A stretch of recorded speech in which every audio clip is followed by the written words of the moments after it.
The adversary's activity behind a mask. The adversary will fight using all means during the last days before the end. And neither will he shy away from availing himself of my words and portraying himself as an angel of light which intends to bring salvation to people. And in their spiritually unenlightened state people will not recognize who approaches them and takes possession of their thoughts. They will believe blindly as long as they hear pious words which, however, can be voiced by every spirit, because they are mere words which it does not believe in itself but which it uses in order to deceive people and to lead them astray. These dark forces don't shy away from any lie and often introduce themselves to people as elevated and supreme beings of light in order to deceive them and to stifle their doubts regarding the truthfulness of their statements.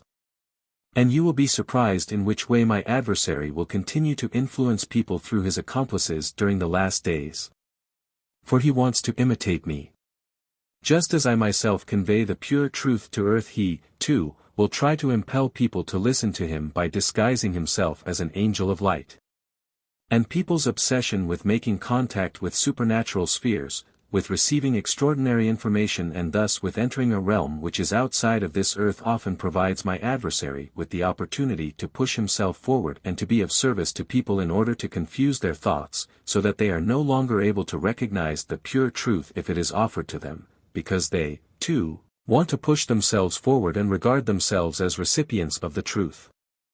The adversary plays an unscrupulous game, but people themselves support him, for usually it is mere curiosity rather than a genuine desire for truth which motivates them into establishing contact with this spiritual world, which emanates blatant error in order to undermine the pure truth and which does not provide people with enlightenment. Only deceptive lights keep flashing up which so dazzle the eye that it cannot recognize the pure truth anymore. However, I myself am unable to do anything else but to repeatedly point out his cunning and trickery to you, for you yourselves give him the reason which makes his activity possible.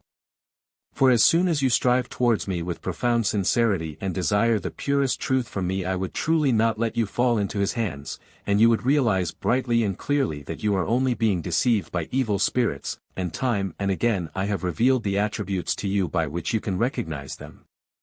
Just test them concerning my human manifestation in Jesus Christ, ask them to explain this mystery to you and you will realize that they will fail because they are still unenlightened themselves, that they don't know anything about him and his act of salvation and that they only avail themselves of his name in order to deceive you, yet they don't mean the name of their God and Creator of eternity, which they cannot voice in awareness of what it signifies. They certainly make use of Jesus' human name, because they only ever speak of a human being but not of God himself. And you will truly not meet many people who, as bearers of light, will be able to enlighten you about this, because they received this clarification from me myself. But then you will also be able to make a judgment and accept the light from them without having to fear that you will be wrongly instructed. And you can believe that a person will not know the truth as long as this problem of my human manifestation in Jesus is still unresolved. Anyone who does not recognize or has not recognized him as the Son of God and Redeemer of the world in whom I manifested myself in order to be able to be a visible God for my created beings will never, be it on earth or from the beyond, be able to inform you humans truthfully, for he himself does not yet have the truth, the correct realization, and therefore he is not a right leader and teacher for people on earth either. However, you humans are easily inclined to accept everything you receive from the spiritual kingdom as truth, because the desire to hear something extraordinary dominates you, thus it is stronger than the desire for the pure truth. Yet in order to entrust you with an extraordinary task, which consists of receiving the truth from me directly and of passing it on to your fellow human beings, you still lack too many prerequisites which facilitate a transmission of the pure truth, requirements which I cannot exclude as not to endanger the pure truth. For you still move within a world of spirits yourselves which you attract through your desire for something extraordinary and, as a result, you are not guarded against influences from my adversary's sphere.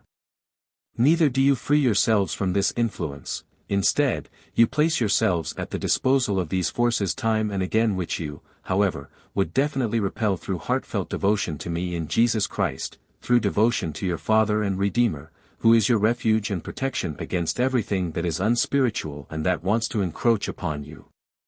Amen.